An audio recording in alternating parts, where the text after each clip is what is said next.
For first-time use of the remote controller, it should be charged first to activate the built-in battery. Short press plus long press to turn on the remote controller. Select the appropriate language. Click Next. After reading the user agreement and privacy policy, click I agree.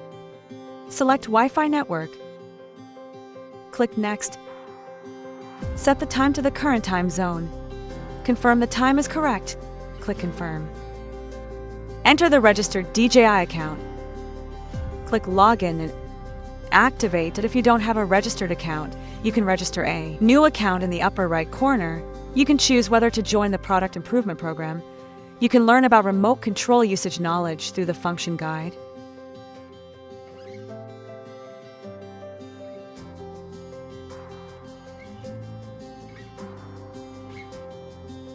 Enter DJI Transport, check the privacy data authorization, and click Next. Select the partner type.